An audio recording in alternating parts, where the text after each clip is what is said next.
today. You guys probably know what this is, a printed circuit board, but I bet you guys don't know how many layers it's composed of.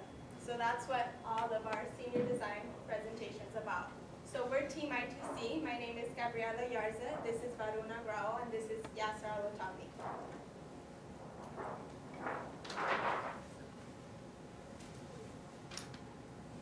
So to start off, I will give you a brief agenda of what we will be discussing today. So I'll give you a brief introduction of who ITC is, tell you a little bit more in depth about what they do. We'll tell you their current situation and our mission as consultants, the two approaches we went about to solve their problem during this semester, the constraints and assumptions, the results and critiques, and an excellent summary to go over everything we discussed during this presentation. So about ITC. So ITC stands for Integrated Test Corporation. They were founded in 1972, and they became ITC when they were purchased by Dana Freeman, who is the current CEO right now. They focus mainly on printed circuit boards, as I just showed you, but they also have testing procedures. So they make from very small calculators to like big machines. So this printed circuit board is probably for something obviously way bigger. A little bit about what they do today. So ITC right now receives orders from their customers, and then they place the orders to their suppliers. So we approximated that there was a lead time until they start their manufacturing process of about 5 days. So cost of raw materials. ITC doesn't pay automatically for the raw materials. They have several negotiations with their suppliers. In other words, what they do is that they don't actually pay for them until they use them. There's 5 different raw materials mainly used to manufacture these printed circuit boards. And the 5 are B-stage, dry film, drill bits, foil, laminate, and that's it. So we decided to focus on B-stage, and I'll explain on the next slide why. And they have 5 main suppliers, which are Nalco, Rogers, Matrix, Isola, and Nowtech. So this piece of information was the first spreadsheet extracted from all the data given to us provided by ITC. There was 109 different B-stage items ordered during the past semester, during the past entire year, but due to time constraint, we couldn't focus on everything. So we focused on the top 80%, which made it the top 18 items, as you could see, and that was left with Isola, Nalco, and Nowtech suppliers. So this was the first piece of information extracted from everything to start off the project. And their current situation and our mission as consultants was to develop a model for minimizing and maximizing manufacturing consumable supply inventory. So we wanna cut their lead time, and we want them to be able to start manufacturing even before, because right now they're not able to maintain a minimum inventory level. So we want to provide them also with the different levels of inventories depending on the usage and as well as the demand. So now I'll pass it on to Varun so he can speak to you a little bit about the constraints and assumptions we have with this project. Thank you, Gabby. So before we get into the models that we created, I would like to talk about the constraints and the assumptions. So one of the biggest constraints was the shipping cost. ITC was not able to provide us with the exact shipping cost that what they paid for each item and for each order.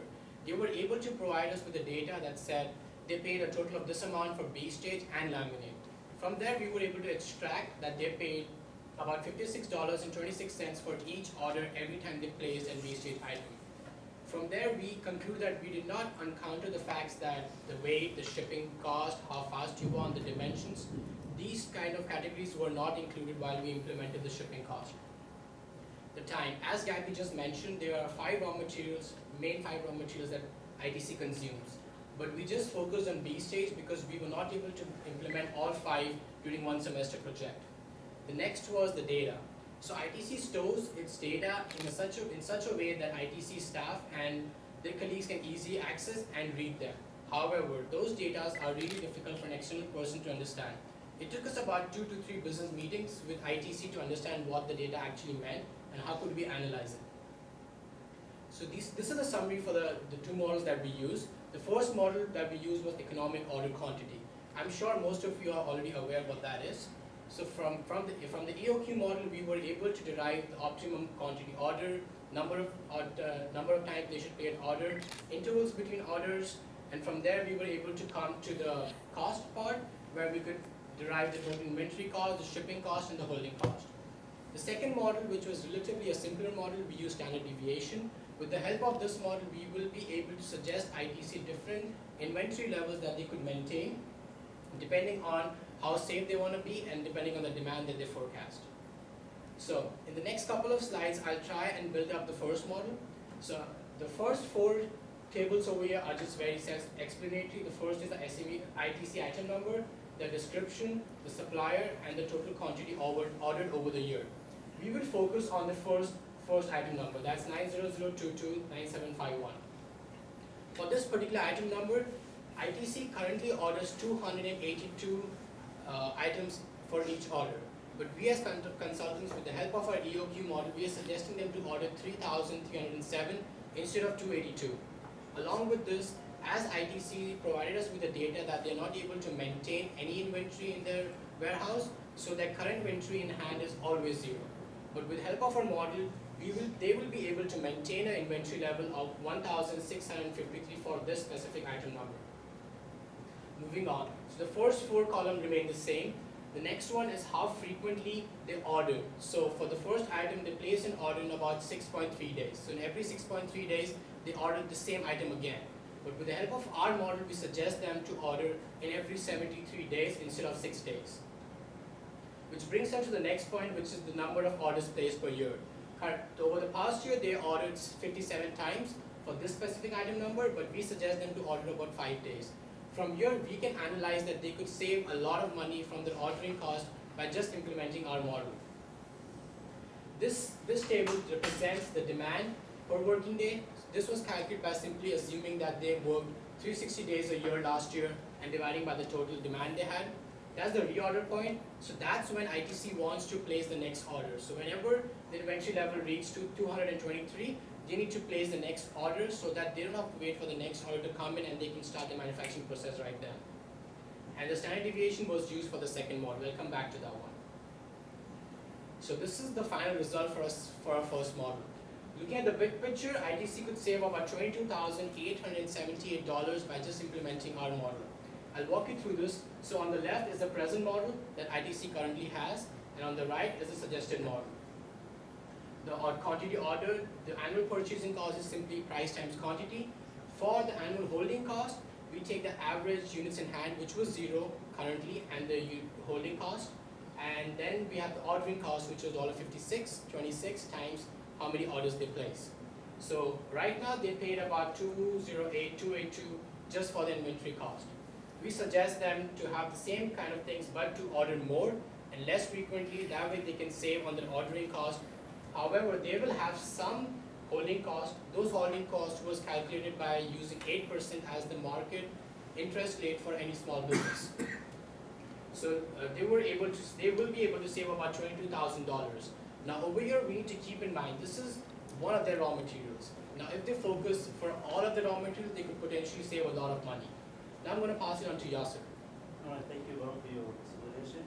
Here we will talk about our second model, which is the standard deviation, and we use this one to maintain the inventory level, different inventory level. As you can see, we have here two tables. The one on your right is the right screen.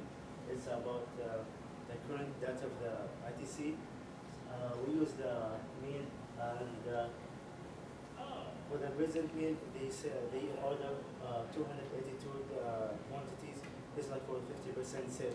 But they want to be more than that and to be 84% sale, they would order 419 quantity. And if they want to be 97% sale, they would order 557. With our model suggestion, we suggest them to use or to order 3,377 quantity order. This is for the 50% sale. If they want me to 84% sale, they would order more than that, and we will order 3,444 quantities. And for they want to be 97% sale, they would order 3,582 quantities. This is our result in quantities. For our result, ITC would save with our model for just only B state with the 80% of the B stage, about 22,878. This is the only with B stage, and you can imagine if we use this with the all 5 raw materials and the whole B stage. And currently, as Gabby said, ITC order the raw materials once they receive order from the customer. But with us, like, we would like to suggest them to order fewer time with a large quantity. This will help them to have less work and save the cost of the loading and shipping. And this can help them to maintain the different level of inventory. And our quantity is the problem is not a problem, but it would be more helpful if we use more than 2 years or 2 years as a data. We only had 1 year for the data, and we forecast for the next year based on the data that we had for the last year. And the currently average of the quantity at hand, currently the model they use, ITC, is 0.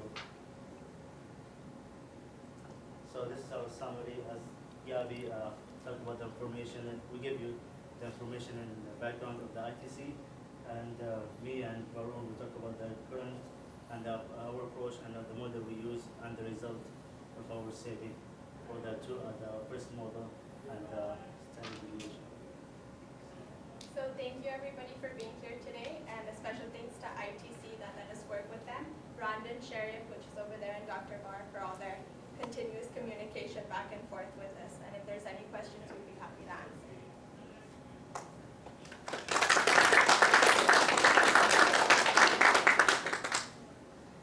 So how many different types of units do they have there? You looked at just one set. How many SKUs and how many different products could this go back expand to? So for now they have about 109 listed items, and out of which we just focused on 18. And we did not have the data, we just focused on B stage, and then from 109 we got down to 18, and then we analyzed those 18 because those made 80% of the whole data. And we left the 20% out because there was many items they ordered once a year and the quantity was 50 and they never ordered it again. So we were not able to analyze, it might be a mistake or it was a defective part, something like that. And we just focus on the main 18 items for the B stage. That's a savings every year. Every year. It was like 80% in the B stage. It's like the 18 items, it was like 80% of the B stage because of that focus on this. Besides saving them some money on inventory costs, is there any other value to doing this? This sure was. So if you go back to this sheet, there was no cost related to this sheet. So if ITC decides not to implement with our data, they could have these inventory levels depending on what demand they forecast or what demand they're expecting next year, next month, or maybe next week.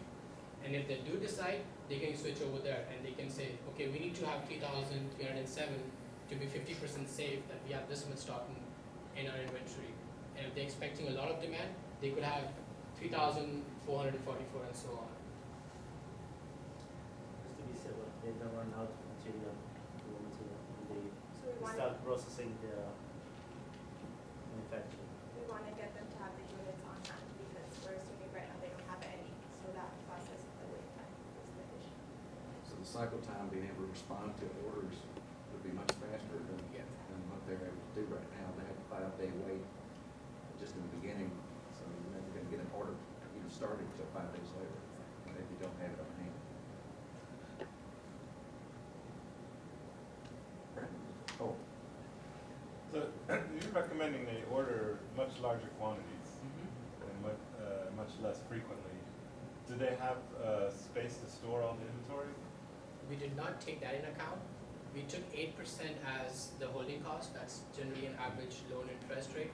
So we assume that even if ITC doesn't have the cash flow, they can go out to a bank, borrow it by 8%, and even after borrowing, they would save that much money. Brandon, do you have any thoughts? No, I think I was just gonna hit on that point, is the space is, we have limited space, and that would be something that, if we wanted to store this much quantity on hand of B-stage material that we have to look into, getting space for it. Any questions? Questions are good, yeah. Well, thank y'all very much.